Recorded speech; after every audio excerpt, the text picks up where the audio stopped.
जय माता जी, जय श्री राम, जय हनुमान। आपण को आम चैनल माँ की शक्ति बाबा की भक्ति की स्वागत। आज आम हनुमान बाबा विषय वीडियो माध्यम जाना और हनुमान बाबा 12टी नाम विषय जानवा से 12टी नाम चमत्कार कौन बा यह जप कले आप क्यों क्यों विपद मुक्ति पाती और केतबे यह जप करेंगे और से सब अर्थ कौन ये विषय आज आम वीडियो माध्यम जाना।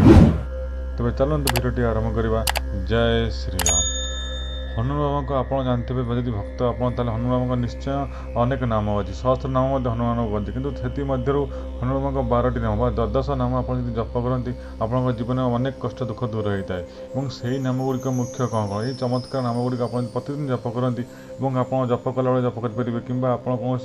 जगह को गला बेले कि कौन कार्य गला बेले कि आपरे कौन बस्ती बेला शोला बेले आप प्रत्येक समय नाम को जप करेंगे यह द्वारा जप करने द्वारा आप देखिए हनुमान बाबा कृपा निश्चय आप पड़े और आप समस्त कष्ट दूर होता है। और प्रथम जिनसटी आप से नाम गुड़िक कौन कौन और यार अर्थ कौन ये प्रथम से नाम गुड़िक जाना। प्रथमटी है हनुमान, द्वितीयटी है अंजनी सुत, तृतीयटी है वायुपुत्र,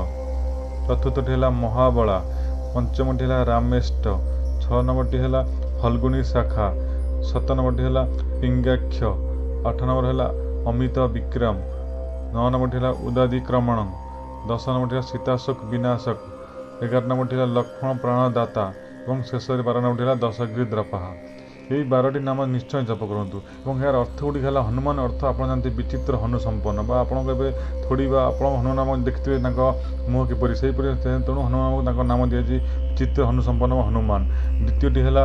अंजना सुत माता अंजनी पुत्र, 3 नंबरटी है वायुपुत्र अर्थात वायुदेवी पुत्र और 4 नंबरटी है महाबला आप अत्यंत बलशाली सेपरी 5 नंबरटी है रामेष्ट अर्थात श्रीराम का परम प्रिय भक्त,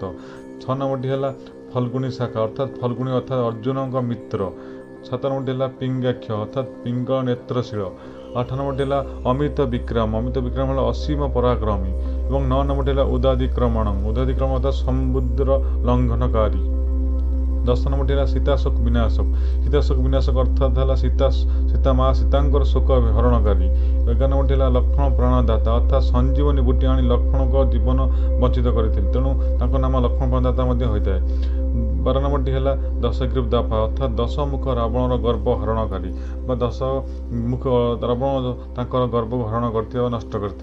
तेणु यही द्वादश नाम चमत्कार नाम आप द्वादश नाम प्रतिदिन जप करती और हनुमान भक्त यदि आप 12टी नाम स्मरण करते समस्त भय निश्चय दूर होता है और से सर्वत विजय लाभ करें आप जो बुझे आप जेकोसी कार्य निश्चय विजय लाभ करके आसवे और आप द्वारा राजद्वारा और कठिन परिस्थिति आप किंचित भय लगे नहीं आप जिते सिचुएसन आप कष्ट हो मतलब आपको केवे भी डर लगे था अर्थात आप समस्त भय दूर हो समस्त मनस्कामना पूर्ण होता है।